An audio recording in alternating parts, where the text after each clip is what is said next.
di tempat ini. Dalam nama Yesus, semua yang percaya dan siap diberkati Tuhan sama-sama katakan amin. Amin. Shalom. Sudah diberkati Tuhan? Puji-pujian semakin luar biasa. Coba ini jamin makin luar biasa nih. Saudara percaya, setuju nggak jamin makin luar biasa? Amin. Coba saudara harus berdoa buat jamin supaya cepat-cepat dapat pacar gitu ya. Jadi nggak terlalu jomblo terus lama-lamanya. Saudara, kita akan perhatikan firman Tuhan. Berapa banyak saudara yang percaya bahwa Tuhan punya rencana besar dalam hidupmu? Anak-anak muda percaya? Tuhan punya rencana besar. Bahkan, kalau boleh saya katakan, kalau toh saudara tidak punya rencana, Tuhan tetap punya rencana. Seperti papa mama gitu ya. Ketika anak-anak itu gak punya rencana, masih kecil, terus bertumbuh. Anak-anak gak punya rencana, tapi papa mama punya rencana buat anak-anak. Papa mama punya cita-cita buat anak-anak, sebelum anak-anak itu punya cita-cita. Papa mama sudah merencanakan nanti yang terbaik, anak itu akan sekolah begini, akan dididik begini, akan dilakukan seperti ini dan sebagainya. Karena papa mama lebih tahu daripada anak-anak. Dan papa mama terus memperhatikan, menyiapkan segala-galanya untuk anak-anak. Saudaraku, sebelum saudara punya cita-cita, punya rencana besar tentang hidupmu, Tuhan sudah punya rencana besar dalam hidupmu. Nah, saudaraku, hari ini saya ingin mencoba betul-betul supaya saudara yakin sungguh-sungguh bahwa sekalipun saudara gagal untuk percaya, sekalipun saudara gagal untuk mengerti bahwa Tuhan punya rencana dalam hidupmu, Tuhan sudah punya rencana. Dan rencana itu begitu luar biasa. Nah, hari ini saya mau pastikan sungguh-sungguh supaya setiap saudara tidak ada yang jatuh sia-sia ketika rencana yang besar itu terjadi. Sebab pada kenyataannya ada begitu banyak anak-anak Tuhan, orang-orang yang diberi talenta khusus, yang diberikan karunia-karunia khusus di dalam hidupnya, hancur berantakan ketika dia ada di titik hampir mendekati titik puncak daripada hidupnya. Nah, itu sesuatu yang fatal di dalam hidup saudara. Kalau sampai itu terjadi, di mana engkau diberkati Tuhan, engkau dipelihara, engkau diangkat, engkau dipermuliakan sedemikian rupa, dan sampai di titik yang begitu luar biasanya, justru di situ engkau akan rapuh. Dan itu akan menjadi satu kehancuran yang paling menyakitkan. Saudara, kira-kira saudara bisa bayangkan kenapa manusia bisa jatuh atau hancur di titik yang hampir di paling atas? Jawabannya satu, karena tidak punya karakter. Saudaraku, penting sekali setiap anak-anak Tuhan untuk memahami betul kebenaran ini. Saudaraku, John Maxwell bilang begini, karisma akan membawa saudara sampai ke titik puncak. Tetapi hanya karakterlah yang akan mempertahankan saudara di titik puncak. Saudaraku, kalau saudara punya karisma, saudara pintar, saudara mampu berkomunikasi dengan baik, saudara mampu bersosialisasi dengan baik, saudara punya tingkat inteligensi yang luar biasa dan sebagainya. Saudara bisa naik ke atas dari karirmu, dari masa depanmu, dari pendidikanmu, saudara bisa sampai di puncak. Tetapi kalau saudara mau bertahan di puncak, saudara harus punya karakter. Sebab ada begitu banyak orang yang mencicipi kehidupan di puncak, ternyata harus hancur sia-sia. Saudaraku, semua kita pasti bisa mengenal beberapa nama-nama orang-orang hebat yang Tuhan izinkan sampai di puncak.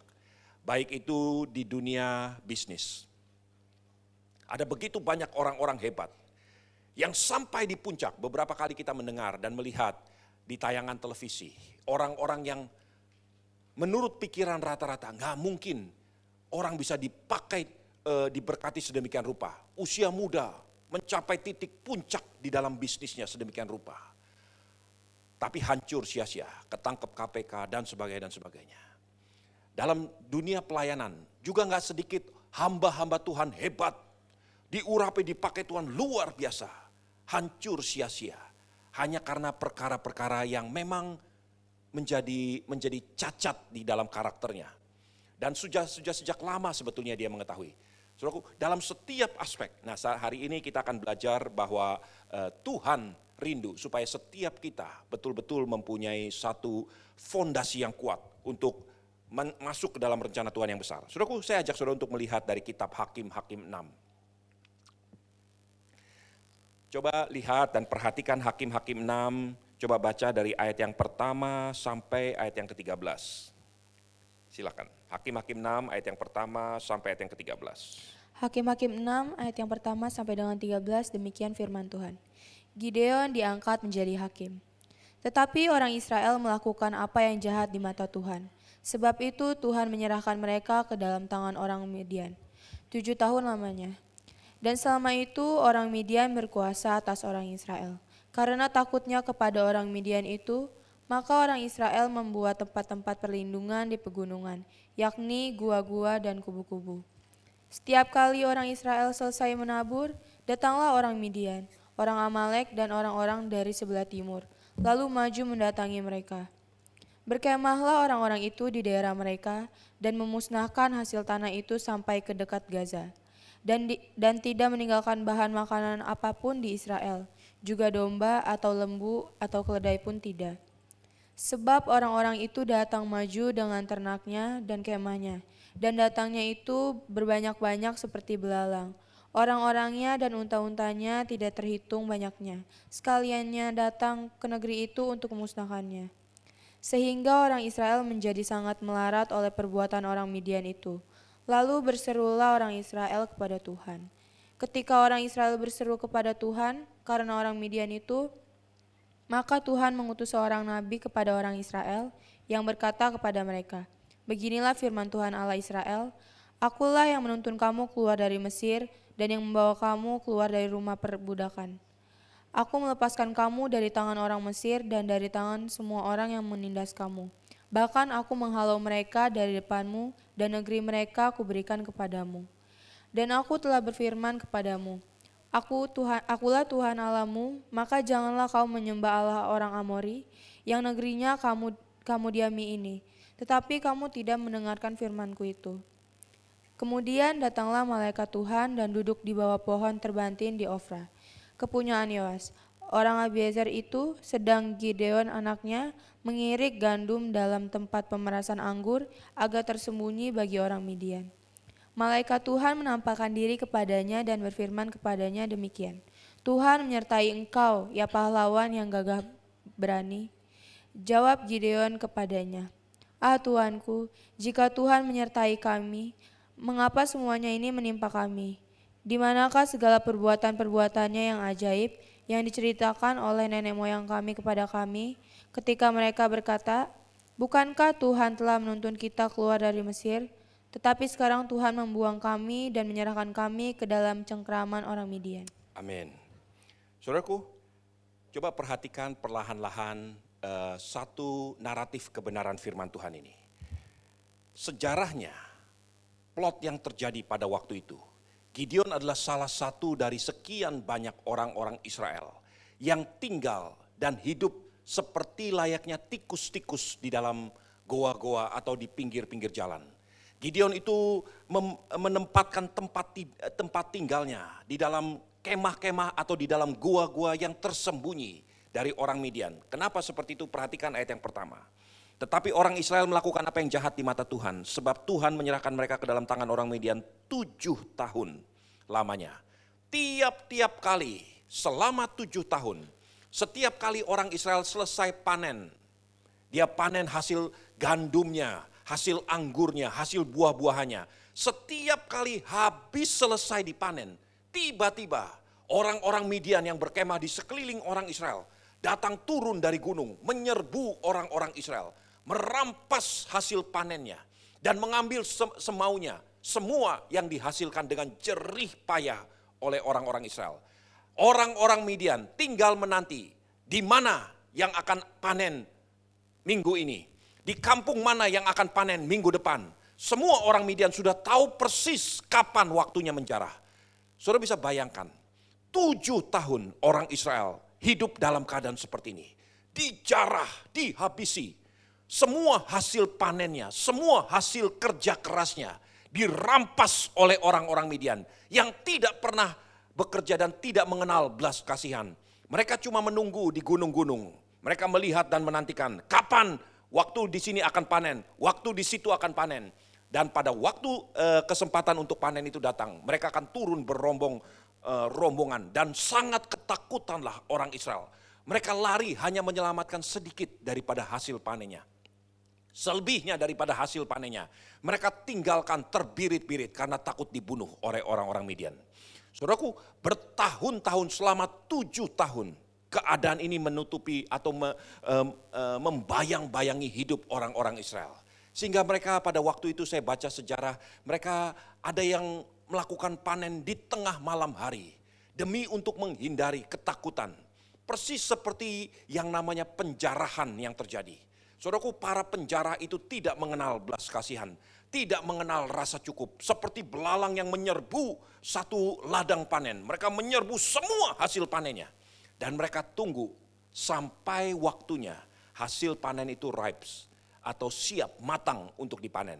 Begitu siap dipanen, mereka dengan seenaknya sendiri turun dari gunung, merampas semua hasil panennya. Nah, saudara bayangkan, seandainya kita hidup di zaman itu sebagai bangsa Israel yang bekerja keras tiap-tiap hari, bercocok tanam, menanam sawah-sawah kita dengan gandum, dengan padi, dengan anggur dan sebagainya. Semua dilakukan dengan jerih payah yang luar biasa, dengan cucuran keringat, dengan apa yang ada, semua dipupuk, dicangkuli dengan baik, disirami dengan baik, semua dipelihara. Sampai kemudian waktunya kita akan menikmati hasil panen. Tiba-tiba ketika kita hampir siap untuk menikmati hasil panen, musuh-musuh orang Midian berkerumun turun dari gunung dan merampas semua hasil panennya. Saudaraku, dalam keadaan seperti itu 7 tahun berturut-turut, lama-kelamaan orang Israel itu menjadi ciut hatinya, menjadi tawar hati, menjadi takut dan gundah gulana, tidak punya harapan sama sekali. Mungkin saudara ada yang berada di dalam posisi seperti ini hari-hari ini. Karena gagal berkali-kali, terus berkali-kali dirampas, digrogoti, dirongrong berkali-kali. Bangun ini gagal, bangun itu gagal lagi, lakukan ini gagal lagi, terus dirongrong. Dan seringkali dirongrong oleh musuh-musuh. Bukan karena saudara bodoh, tapi karena Tuhan biarkan musuh-musuh itu merongrong saudara. Mungkin sebagian dari kita di tempat ini mengalami atau merasakan apa yang dialami oleh orang-orang Israel pada waktu itu. Saudara perhatikan, ketika mereka tidak punya harapan, completely hopeless, Tuhan datang kepada Gideon. Perhatikan ayat yang ke-12. Ini yang Tuhan katakan, malaikat Tuhan menatapkan diri kepadanya dan berfirman kepadanya demikian. Tuhan menyertai engkau, ya pahlawan yang gagah berani. Saudara bayangkan, 7 tahun gagal. Saudara hidup seperti tikus, seperti orang-orang buangan yang harus mempertahankan hidup, harus panen ladangmu sendiri di malam hari demi menyelamatkan hasil panen yang kau hasilkan dengan jerih payahmu sendiri. Dan tiba-tiba ada satu pernyataan Tuhan, oh hai pahlawan yang gagah perkasa, Tuhan menyertaimu. Kira-kira saudara akan berespon seperti apa? Saudara, sebagai manusia, Gideon sama juga seperti kita akan meresponi, apa ini perkataan Tuhan? Kenapa Tuhan sebut saya sebagai pahlawan yang gagah berani? Di mana ada pahlawan yang gagah berani tinggal dan hidup seperti tikus di malam hari? Melakukan pekerjaannya di malam hari hanya sekedar untuk mempertahankan makanan yang ditanam sendiri dengan jerih payahnya sendiri. Saudaraku, kebobrokan atau kehancuran semangat, patahnya semangat itu sampai sedemikian rupa. Manusia dibuat sedemikian rupa jatuhnya, sampai mentalnya itu betul-betul sebagai mental pengemis, mental yang ketakutan. Dan ketika Gideon bersama dengan semua orang-orang Israel tidak lagi punya harapan, Tuhan punya harapan. Ketika mereka tidak punya mimpi lagi, ketika mereka tidak punya masa depan lagi, Tuhan katakan, I have a plan for you. Aku punya rencana untuk hidupmu. Aku punya dream, aku punya mimpi untuk hidupmu. Ketika mimpi itu mulai dinyatakan oleh Tuhan kepada Gideon, reaksi Gideon adalah, di mana Tuhan? Di mana kejayaan Tuhan yang kami dengar dari bapak nenek moyang kami? Semua itu yang dipernyatakan oleh Gideon. Lihat ayat 13. Jawab Gideon kepadanya, Tuanku, jika Tuhan menyertai kami, mengapa semuanya ini menimpa kami? Di mana segala perbuatan-perbuatan yang ajaib yang diceritakan oleh nenek moyang kami kepada kami. Ketika mereka berkata, bukankah Tuhan telah menuntun kita keluar dari Mesir? Tetapi sekarang Tuhan membuang kami dan menyerahkan kami ke dalam cengkraman orang Midian. Saudaraku, respon yang manusiawi, yang wajar. Seperti layaknya juga kita. Seandainya saudara dan saya berada di posisi seperti ini, respon kita akan sama seperti Gideon. Tuhan, aku dengar memang engkau itu hebat, begini, begitu dan sebagainya. Tetapi di mana Tuhan ketika sekarang saya mengalami ini? 7 tahun lamanya kami bekerja seperti pekerja-pekerja rodi. Kami menyangkul tanah kami. Kami menyirami ladang-ladang kami. Kami memberi pupuk kepada tanaman-tanaman kami. Ketika waktunya untuk dipanen, orang-orang Midian turun seenaknya, merampas hasil panen. Kami hanya disisakan sedikit daripada berkas-berkas panen. Sebagian untuk benih di musim berikutnya, sebagian dimakan dengan segala kekurangannya. Pada waktu itu sejarah sempat mencatat begini, sampai orang Israel makan jerami untuk dimakan. Karena bulir-bulir gandum itu dirampas habis oleh orang-orang Midian. Terpaksa mereka makan seperti kuda, mereka makan seperti sapi.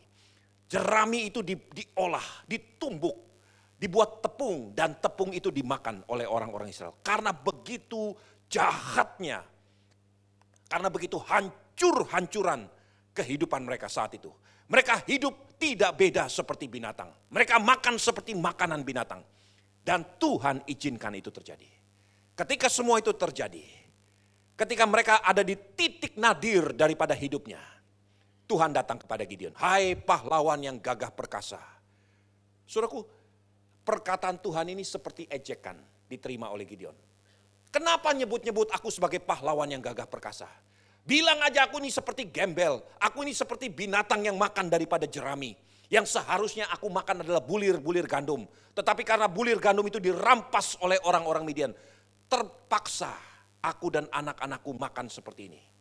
Saudaraku, Tuhan gak peduli seperti itu. Tadi saya katakan di awalnya, kalau toh saudara gak punya planning untuk hidupmu, kalau toh saudara gagal untuk merencanakan masa depanmu, Tuhan tetap punya rencana dalam hidupmu. Tuhan punya rencana yang luar biasa dalam hidupmu. You believe it or not. Saudara percaya atau tidak percaya, Tuhan punya rencana. Tuhan punya planning dalam hidupmu.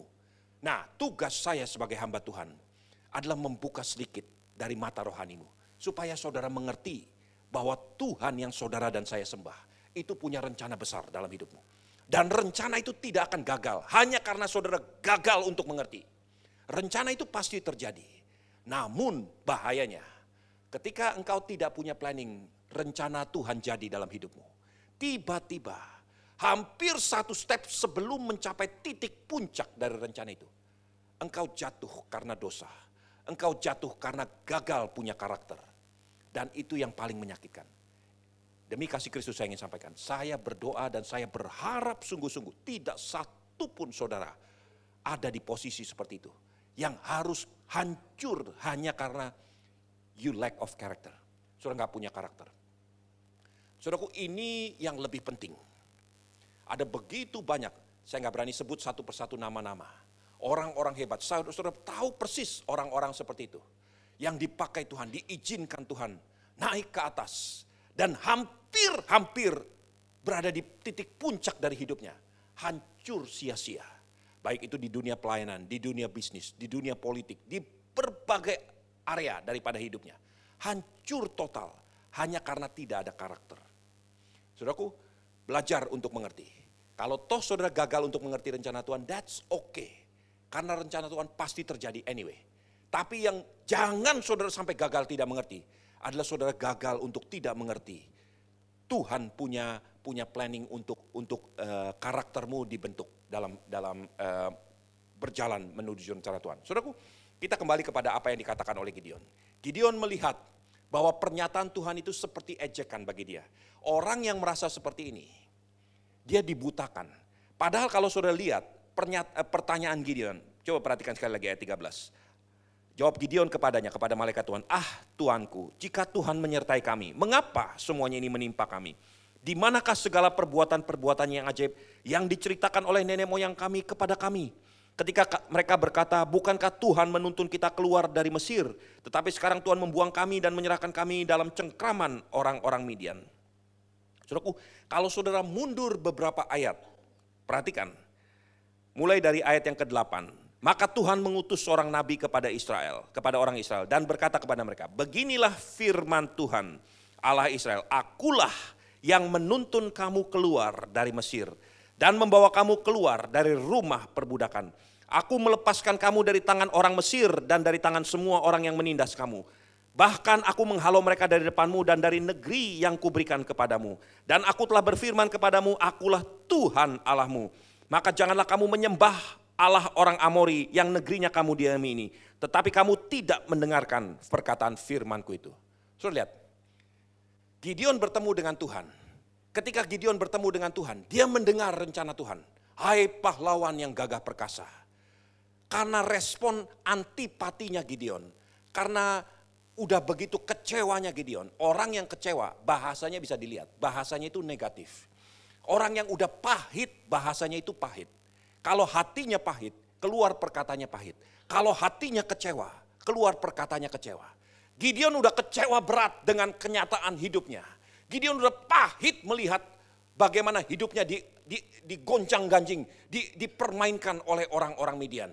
Ketika pernyataan Tuhan mengatakan kepada dirinya, hai pahlawan yang gagah perkasa. Lalu pernyataan Gideon kepada Tuhan adalah pernyataan yang pahit. Mana Tuhan yang seperti itu? Mana Tuhan yang katanya membebaskan kita dari tangan orang Mesir? Mana Tuhan yang katanya menuntun kita dan sebagainya.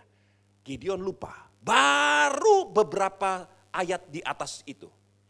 Tuhan mengutus nabi untuk berkata kepada orang Israel. Dan di situ ada juga Gideon. Nabi itu berkata gini, kamu adalah orang-orang yang diberkati Tuhan. Tuhan membebaskan kamu dari tangan orang Mesir. Tuhan melepaskan kamu dari perbudakan. Tuhan menuntun kamu ke tanah perjanjian. Hanya untuk memberkatimu dan sebagainya. Baru saja Gideon mendengar itu. Sekarang dia menanyakan, mana Tuhan?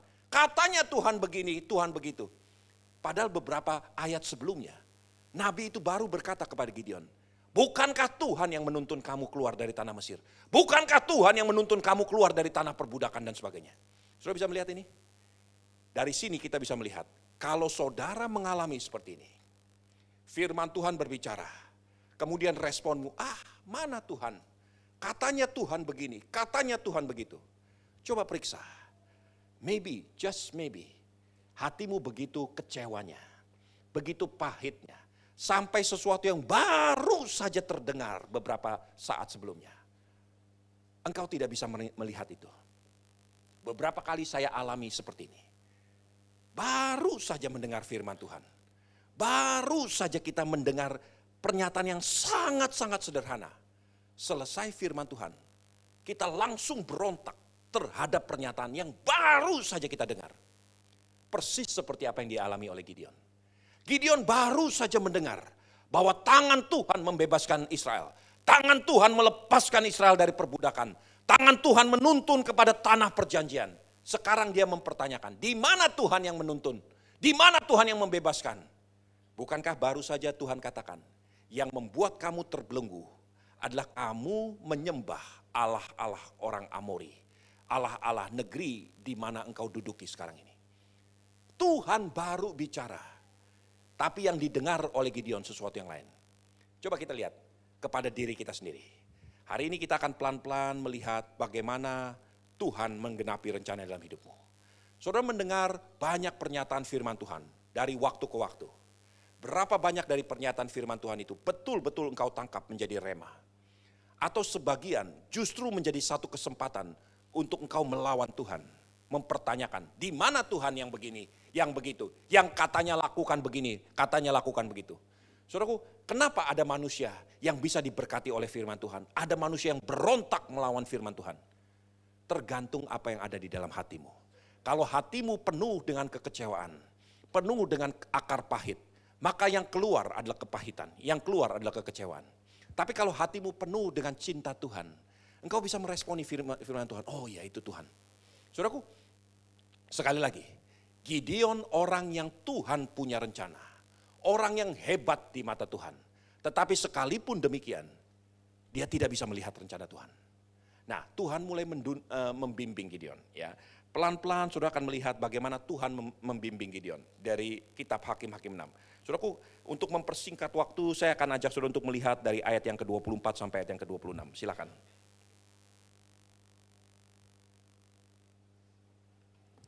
Lalu Gideon mendirikan mezbah di sana bagi Tuhan dan menamainya Tuhan itu keselamatan. Mezbah itu masih ada sampai sekarang di Ofra, kota orang Abiezar. Pada malam itu juga Tuhan berfirman kepadanya, ambillah seekor lembu jantan kepunyaan ayahmu, yakni lembu jantan yang kedua, berumur 7 tahun, runtuhkanlah mezbah Baal kepunyaan ayahmu dan tebanglah tiang berhala yang di dekatnya. Ayat 26. Kemudian dirikanlah mezbah bagi Tuhan Allahmu di atas kubu pertahanan ini dengan disusun baik. Lalu ambillah lembu jantan yang kedua dan persembahkanlah korban bakaran dengan kayu tiang berhala yang akan kau tebang itu. Amin. Saudaraku, saya ingin ajak saudara untuk melihat latar belakangnya supaya saudara mengerti. 7 tahun Israel dikepung oleh orang-orang Midian. 7 tahun lamanya mereka dipermainkan, diolok-olok, dijadikan bulan-bulanan. Orang-orang Israel bercocok tanam, menanami ladangnya, menanami sawahnya. Hasil panennya dirampas oleh orang-orang Midian. Selama 7 tahun berturut-turut. Kira-kira saudara bisa bayangkan apa yang terjadi. Orang-orang Israel itu melarat, kumuh, kekurangan bahan pangan. Semuanya serba kekurangan. Padahal mereka bekerja keras. Mereka berusaha sungguh-sungguh. Tapi mereka hidup di dalam kemiskinan yang betul-betul mencengkram. Saudaraku, selama 7 tahun itu, ternyata sesuatu terjadi. Orang Israel mulai enggan mencari kebenaran firman Tuhan. Dan mereka mulai mencari sesuatu yang lebih pragmatis, yang lebih mudah untuk diterima oleh nalar mereka. Mereka mulai memilih untuk melakukan sesuatu yang sederhana, yang bisa dilakukan oleh semua orang dan bisa dilihat oleh semua orang. Akhirnya mereka melihat kebutuhan mereka adalah bahan pangan. Kebutuhan mereka yang kedua adalah kambing domba itu supaya bisa beranak cucu, bisa berkembang biak. Jadi mereka membutuhkan Tuhan yang berkuasa atas panen. Dan Tuhan yang disebut Tuhan yang berkuasa atas reproduktivitas. Nah, saudaraku, dengan alasan ini, orang-orang Israel pada waktu itu mencari jenis Tuhan, mencari bentuk Tuhan yang sesuai dengan harapan mereka. Saudaraku, ini perbedaannya agama dengan kebenaran. Agama adalah mencari Tuhan sesuai dengan kebutuhan saya. Kebenaran adalah mencari Tuhan yang sesuai dengan kebenarannya sendiri. Saudaraku, orang-orang Israel pada waktu itu karena kebutuhannya adalah Tuhan yang berkuasa atas panen. Dan Tuhan yang bisa memberkati reproduktivitas domba-dombanya. Maka ditemukanlah 2 macam Tuhan. Yang pertama adalah Baal. Baal disebut the God of harvest. Tuhan yang berkuasa atas panen. Lalu yang kedua adalah Asyera. Asyera adalah yang disebut the female deity. Atau Tuhan dalam bentuk rupa seperti seorang perempuan. Tuhan yang berproduktivitas, melahirkan dan sebagainya. Maka 2 Tuhan ini disembah termasuk oleh orang Israel pada zaman Gideon. Saudara tahu apa yang terjadi? Bukan hanya semua orang Israel menyembah Tuhan itu. Mereka bahkan membuat Tuhan itu menjadi personal. Menjadi begitu dekatnya. Bagaimana caranya? Ayah Gideon membangun 2 patung di dalam rumahnya.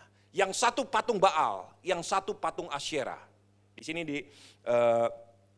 di ayat 25 dikatakan, pada malam itu juga berfirmanlah Tuhan kepadanya, ambillah seekor lembu jantan kepunyaan ayahmu, yaitu lembu jantan yang kedua berumur 7 tahun, runtuhkanlah mezbah Baal kepunyaan ayahmu dan tebanglah tiang berhala yang di dekatnya. Tiang berhala yang di dekatnya ini tidak disebut tiang berhala apa, tapi kalau saudara lihat dari bahasa Inggris, saudara akan melihat itu adalah tiang berhala Asyera. 2 Tuhan ini dipelihara oleh Israel. Dan termasuk ayah Gideon memelihara dua berhala ini, yaitu Baal dan Asyera. Saudara bisa bayangkan sekarang seperti ini. 7 tahun Gideon diperbudak oleh orang-orang Israel, orang-orang Midian. 7 tahun semua hasil panen dirampas oleh orang Midian. Dan mereka tahu yang merampas adalah orang-orang Midian. Ketika Tuhan datang kepada Gideon dan Tuhan memberikan solusi kepada Gideon. Saudara tahu apa solusinya? Tuhan tidak pernah datang kepada Gideon dengan berkata begini. Ini strategi perang untuk melawan orang Midian. Yang pertama, yang kedua, yang ketiga dan sebagainya. Ini perangkap untuk mengalahkan orang Midian. Caranya seperti ini, seperti ini, seperti ini. Tuhan tidak pernah memberi strategi kepada Israel atau kepada Gideon untuk cara-caranya mengalahkan orang Midian. Bahkan lebih parah lagi, saudaraku saya ingin sampaikan. Di hadapan Tuhan, di pikirannya Tuhan, masalah terbesar orang Israel, masalah yang dihadapi oleh Gideon, itu bukan orang Midian. Tuhan sama sekali tidak mengutak-utik tentang orang-orang Midian. Tetapi Tuhan berkata kepada Gideon, Gideon, go home, pulang ke rumahmu. Di dalam rumah papahmu ada dua berhala. Berhala Baal dan berhala Asyerah. Rubuhkan dua berhala itu yang ada di dalam rumah papahmu. Nah, saudara perhatikan ke depan. Ini yang terjadi. 7 tahun. Gideon sebagai anak muda. Dia tahu Tuhan, dia kenal Tuhan yang disembah oleh leluhurnya Abraham, Ishak dan Yakub. Gideon pulang ke rumahnya. Karena keadaan susah, papah mamah membangun berhala. Berharap kepada Baal dan Asyerah. Hati Gideon tidak sejahtera. Tetapi karena dia lihat itu papah mama udah lakukan itu, dia masuk ke kamarnya, dia tidur. Besok pagi dia lihat lagi ada patung Baal dan Asyerah. Dia pergi bekerja, dia lakukan segala aktivitasnya. Sore hari dia kembali, dia lihat lagi patung Baal. Dan dia karena awal pertamanya hatinya menolak. Tapi lama-kelamaan 7 tahun terus menerus dia lihat itu. Papa mamanya mulai berharap berdoa kepada Baal. Berharap kepada patung Asyerah. Lama-kelamaan sesuatu yang salah pun dianggap tidak masalah. Saudara bisa mengerti ini? Sesuatu yang tiap-tiap hari dilihat oleh Gideon. Tiap-tiap hari bangun pagi, kembali pada malam hari, pada siang hari ketika mau makan siang dan sebagainya. Gideon melihat ada patung Baal di rumahnya, ada patung Asyerah di rumahnya. Dan itu mereka bakar sesajian kepada patung Baal dan patung Asyerah. Padahal hati nurani Gideon tahu, yang harus disembah adalah Allah Jehovah, Allah Israel. Tetapi di dalam rumahnya sendiri ada patung Baal dan patung Asyerah. Saudaraku, 7 tahun itu berlalu. Dan Gideon mulai lama-kelamaan menganggap itu hal yang biasa. Ketika Tuhan ingin menyelamatkan Israel dari tangan orang Midian, Tuhan berkata kepada Gideon, Gideon, ini strateginya untuk menang. Strateginya bukan bagaimana caranya mengalahkan orang Midian, tapi strateginya adalah bagaimana kamu menang terhadap dirimu sendiri. Saudaraku, perhatikan sekali lagi. Waktu Tuhan datang kepada Gideon, Tuhan tidak mengatakan, your problem is Midian. Masalahmu adalah orang-orang Midian. Dan Tuhan tidak memberikan strategi untuk mengalahkan orang-orang Midian. Tapi Tuhan memberikan strategi kepada Gideon untuk menang terhadap dirinya sendiri. Tuhan katakan kepada Gideon, sesuatu yang sudah lama ada di dalam rumahmu. Sesuatu perkara kecil yang ada di dalam rumahmu. Dan kau abaikan bertahun-tahun. Runtuhkan itu. Hancurkan itu. Saudaraku, pada akhir hidupnya Gideon disebut sebagai Zerubbaal. Kenapa disebut sebagai Zerubbaal? Zerubbaal artinya yang mengalahkan Baal. Kenapa Gideon bisa menang atas orang-orang Midian? Karena yang pertama-tama dia menang atas dirinya sendiri. Atas Baal yang ada di dalam dirinya sendiri. Di dalam rumah tangganya. Dan Tuhan berkata kepada Gideon, Gideon, rubuhkan Baal yang ada dalam rumah ayahmu. Rubuhkan patung Asyerah yang ada dalam rumah ayahmu. Kalau engkau bisa menghancurkan itu, perkara Midian itu perkara sederhana. Yang Tuhan bisa bereskan. Anak-anak muda saya ingin sampaikan. Berapa banyak saudara yang ingin melihat rencana Tuhan yang luar biasa digenapi dalam hidupmu? Bagaimana strateginya? Let me tell you. Strateginya bukan belajar sampai dapat profesor, doktor, kabulator, bocor. Strateginya bukan nggak ada salahnya kalau saudara mau belajar. Ada orang-orang yang kuliah, kemudian setelah kuliah, kuliah lagi. Setelah kuliah lagi, kuliah lagi, saudaraku. Buat apa? Saya nggak menentang orang-orang yang mau kuliah dan kuliah lagi dan kuliah lagi. That's okay kalau memang itu menjadi satu hal yang baik. Tetapi nggak buat apa-apa juga nggak ada gunanya. Saudaraku, Tuhan punya strategi yang luar biasa. Dan hari ini tugas saya untuk menyampaikan strategi itu kepada saudara. Strateginya adalah menang atas dirimu sendiri. Jangan abaikan PR-PR lama yang sudah tak engkau tahu sejak lama. Berkali-kali sebagai hamba Tuhan saya berdoa, Tuhan berikan aku hikmat untuk menang dalam banyak perkara, untuk buat strategi-strategi yang lebih baru. Di tahun ini Tuhan mau aku buat apa? Terus aku mau punya terobosan-terobosan baru. Sudah tahu apa yang Tuhan sampaikan kepada saya? Gak usah buat terobosan-terobosan baru. Kerjakan PR-PR lama yang terlalu lama engkau abaikan. Saudaraku, bagi semua saudara di tempat ini, saya ingin sampaikan. Kalau saudara mau melihat rencana Tuhan digenapi, gak usah mikir bagaimana caranya buat terobosan begini, buat terobosan begitu. Kerjakan PR-PR lama yang sudah terlalu lama engkau abaikan. Dan Tuhan katakan, bereskan itu dulu. Selesaikan PR-PR lama itu. Kalau itu bisa engkau selesaikan, maka soal Midian itu urusan Tuhan. Tuhan punya 1000 macam cara untuk membuat saudara dan saya menggenapi tujuannya. Tetapi yang harus menang terhadap dirimu, it's you. Saudara sendirilah yang harus menang terhadap PR-PR dalam dirimu. Saudaraku, PR-PR itu apa? Ada beberapa saudara di tempat kita. Beberapa kita di sini punya PR-PR kelemahan karakter.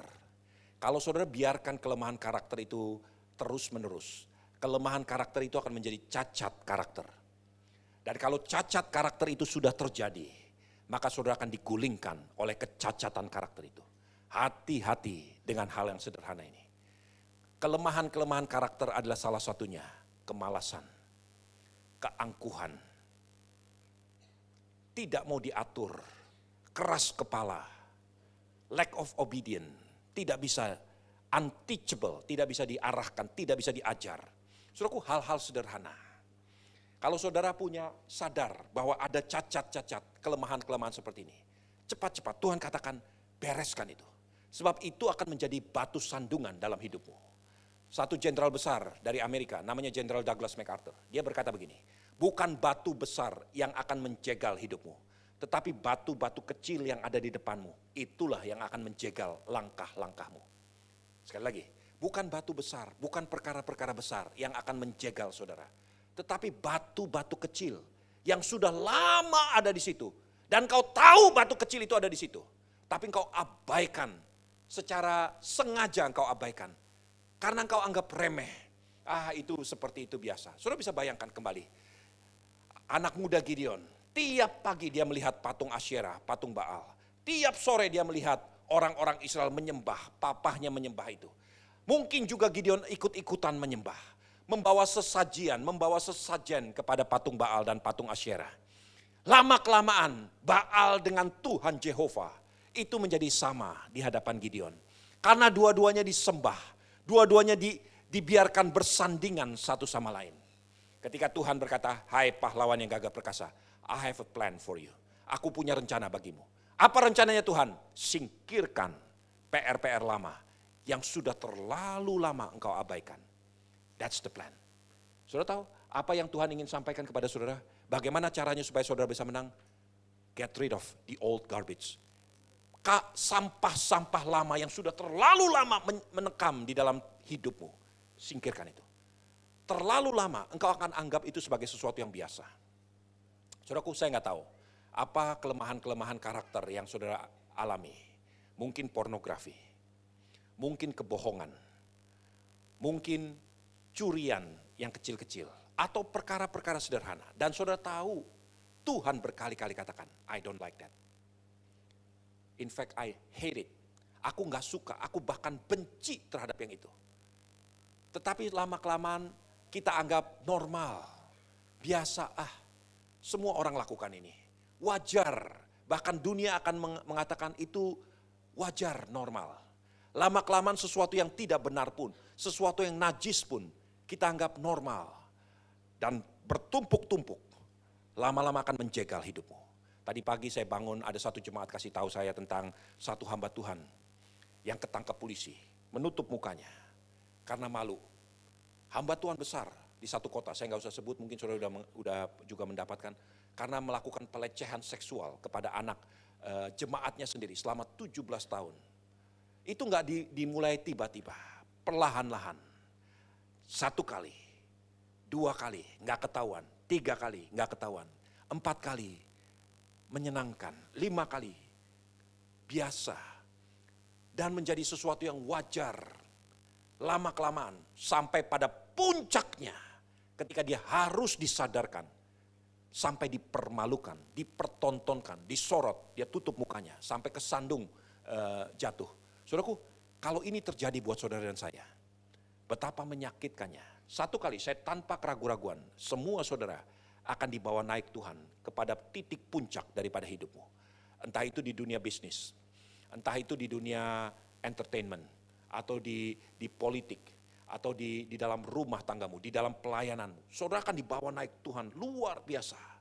Pesan saya hari ini, hati-hati dengan kelemahan-kelemahan karakter yang kau biarkan terus-menerus ada dalam hidupmu. Gideon 7 tahun melihat semua kesia-siaan itu, berhala-berhala itu. Dan Tuhan katakan, Gideon, get rid of it. Singkirkan semua itu. Karena itulah yang akan menjadi cara engkau jatuh. Ketika Gideon mulai bisa menghancurkan itu, singkat cerita daripada kitab Hakim-Hakim 6, Tuhan baru bisa pakai Gideon. Tuhan baru bisa bentuk Gideon. Sebelum Gideon bisa menang atas dirinya sendiri, Tuhan tidak akan pernah bisa pakai Gideon sesuai dengan rencananya. Kenapa, saudaraku? Saya ingin sampaikan. Karena sesuatu yang Tuhan pakai itu sangat-sangat membuat saudara itu berbahaya. Ya, saudaraku,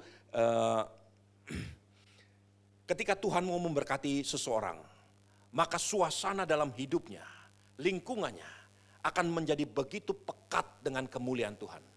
Dan kalau saudara tidak punya bobot karakter yang kuat, saudara bisa tergelincir dan bisa jatuh. Itu sebabnya Tuhan peduli sekali untuk saudara betul-betul persiapkan hidupmu. Saudaraku, untuk menutup saya ingin cerita tiga nama. Dari 3 nama ini, kalau saudara nanti lihat di Google, saudara akan menemukan sesuatu yang menjadi pelajaran buat kita. Yang pertama namanya James Crouch. Yang kedua namanya James Berkeley. Yang ketiga Charles Spondon. Saudaraku, 3 nama ini mempunyai ciri khas yang luar biasa. James Crouch adalah seorang Navy, seorang angkatan laut Amerika yang luar biasa. Tapi sebelum dia menjadi angkatan laut, dia itu pergi dengan kapal Titanic dari Southampton, England menuju ke kota New York. Seperti saudara tahu, Titanic adalah kapal pesiar yang sangat besar. Pada waktu itu 2.200 orang ada di dalam kapal Titanic. Ketika di tengah samudra raya, tubuh kapal Titanic itu robek karena gunung es. Maka kapal Titanic itu tenggelam. Hampir 1.700 orang itu mati terkubur di dalam lautan. Jadi hanya segelintir aja, hanya beberapa ratus orang yang berhasil diselamatkan keluar. Dan kemudian sebagian lagi juga mati karena kedinginan terlalu lama di atas kapal. Dan ada beberapa orang yang berhasil hidup, salah satunya adalah James Crouch. Dia berhasil hidup dari kehancuran kapal Titanic pada waktu itu. Setelah beberapa tahun dia kembali ke Amerika, dia bergabung dengan Angkatan Laut Amerika. Dan pada waktu itu dia menjadi salah satu awak kapal di Angkatan Laut di USS Lusitania. Di kapal Angkatan Laut Submarine, kapal selam bawah laut USS Lusitania. Pada waktu itu, pada waktu perang antara Jepang dengan Amerika, perang Pearl Harbor sebelum perang dunia kedua, kapal USS Lusitania dibom oleh tentara Jepang. Dan kapal itu meledak. Beberapa orang berhasil keluar dan terombang-ambing, salah satunya James Crouch. Dia selamat dari kapal Titanic, dia selamat dari USS Lusitania. Lalu bagaimana dia mati? Dia ditembak oleh bom apa? Dari USSR atau dari Rusia? Atau dia dibom oleh bom atom yang diciptakan oleh Albert Einstein? Saudaraku, bukan karena itu. James Crouch berkali-kali di belakang rumahnya ada satu anak sungai kecil. Dan anak sungai itu ada batu-batuan yang sangat licin karena tumbuh lumut di situ. Istrinya berkali-kali berkata, James, kamu harus sikat itu lumut-lumut karena begitu licinnya. Dan dia suka bermain-main di sekitar situ. Satu kali dia sedang bermain-main di dekat anak sungai yang berlumut itu, kakinya terpleset menginjak lumut. Ketika kakinya terpleset, dia jatuh dan kepalanya membentur salah satu batu. Dalam keadaan pingsan, dia tertelungkap di anak sungai yang tingginya, dalamnya cuma 30 cm. Besoknya dia ditemukan sudah mati dalam keadaan kaku karena tenggelam di air 30 cm. Saudaraku, saya ingin sampaikan kepada saudara, kenapa orang yang sudah berhasil selamat dari Titanic, yang sudah berhasil keluar hidup dari USS Lusitania, tapi dia harus mati di anak sungai yang dalamnya cuma 30 cm. Jawabannya cuma satu, karena dia mengabaikan perkara kecil yang selalu sudah lama ada di situ. Istrinya sudah katakan, sikap, jaga betul-betul, karena itu licin sekali. Dan itulah yang membunuh dia. Yang kedua, James Berkeley. James Berkeley adalah seorang pemburu yang luar biasa. Dia punya satu ruangan mungkin sebesar upper room seperti ini. Di situ dia mengoleksi binatang-binatang hasil buruannya. Ada singa, ada beruang, ada macan tutul, ada semua binatang-binatang buas. Salah satu yang sangat dibanggakan adalah satu puma betina yang sedang kalang kabut mencari anaknya yang hilang. Puma betina itu menyerang James Berkeley dengan satu pisau di tangannya. Dia tusukkan ke jantung daripada puma macan hitam ini, dan kemudian dia berhasil menyelamatkan dirinya dengan banyak hantaman dari cakaran puma ini. Saudaraku, dipajang di tengah-tengah. Ini saya bunuh hanya dengan satu belati di tangan saya. Saudaraku, dia begitu bangga mempertontonkan semua hasil buruannya. Saudara tahu bagaimana cara dia mati? Apakah diterkam harimau atau diterkam buaya? Saudaraku, bukan seperti itu. Di belakang rumahnya ada satu kucing peliharaan. Satu kali kucing itu main-main, dia lompat, dia mencakar daripada tangan James Berkeley. Dianggap itu sepele. Dia sudah dicakar oleh singa, dia dicakar oleh beruang. Cakaran kucing di belakang rumah itu tidak mengganggunya tanpa dia sadari. Kuku-kukunya mengandung satu infeksi sehingga seperti titanus, dan dalam beberapa hari tubuhnya panas dingin. Seminggu kemudian dia divonis mati oleh dokter karena infeksi yang tidak bisa lagi tertolong. Apa yang membuat dia mati? Bukan perkara besar, perkara kecil yang diabaikan. Yang ketiga, Charles Bondon. Charles Bondon itu adalah seorang pemain akrobat yang berhasil berjalan di atas tali di Niagara Falls. Dia berhasil mengimbangi dirinya begitu luar biasa. Tubuhnya begitu mampu mengimbangi segala cara. Saudara tahu apa yang membuat dia mati? Bukan jatuh dari tali. Dia jatuh kepleset di kamar mandi di rumahnya. Yang sudah berkali-kali keluarganya katakan ada kebocoran dari pipa di dekat kamar mandi. Dan itu membuat kamar mandi itu selalu basah sehingga licin. Dan itu diabaikan berkali-kali, bertahun-tahun diabaikan, sampai satu kali merenggut nyawanya sendiri. Saudaraku, ini yang saya sampaikan. Bahwa satu kali saudara akan dibawa naik begitu tingginya. Dan hampir kau berada di puncak daripada rencana Tuhan dalam hidupmu. Sebagian orang akan jatuh. Kenapa? Karena mereka mengabaikan perkara-perkara sederhana yang sudah bertahun-tahun embedded within your own household. Ada di dalam rumah tanggamu, ada di dalam dirimu sendiri. Saudaraku, setiap kita punya kelemahan karakter. Jangan biarkan kelemahan karakter itu menjadi cacat karakter. Kalau sampai itu menjadi cacat karakter, itulah yang akan membunuh saudara. Bukan perkara-perkara besar, seperti apa yang Douglas MacArthur katakan. Bukan batu besar yang akan menyandung langkah kakimu. Batu-batu kecil yang ada di depanmu, itulah yang bisa menyandung kakimu untuk melangkah. Nah, hari ini saya berdoa supaya setiap pribadi di tempat ini mengerti betul rencana Tuhan. Itulah yang cara Tuhan bekerja dalam diri Gideon. Gideon, jangan urusin Midian. That's okay, that's my problem. Tapi masalahmu adalah menang atas dirimu sendiri. Kalau engkau bisa menang atas dirimu sendiri, maka Midian adalah perkara sederhana. Saudara mau menang atas dirimu sendiri mulai hari ini? Belajar, jangan abaikan perkara-perkara kelemahan karakter yang engkau tahu ada dalam dirimu. Saudaraku, gak perlu saya ungkapkan satu persatu. Setiap kita sejujurnya tahu kelemahan karakter kita apa. Ada beberapa saudara tahu persis kelemahan karaktermu di mana. Hari ini firman Tuhan katakan, get rid of it. Singkirkan itu. Hancurkan berhala-berhala Baal dan Asyerah. Karena itulah yang membuat sakit hati Tuhan. Jangan biarkan kelemahan-kelemahan karakter itu terus menerus hidup dengan leluasa dalam hidupmu. Supaya engkau dipakai Tuhan lebih lagi. Mau saudara? Amin, mari tundukkan kepala.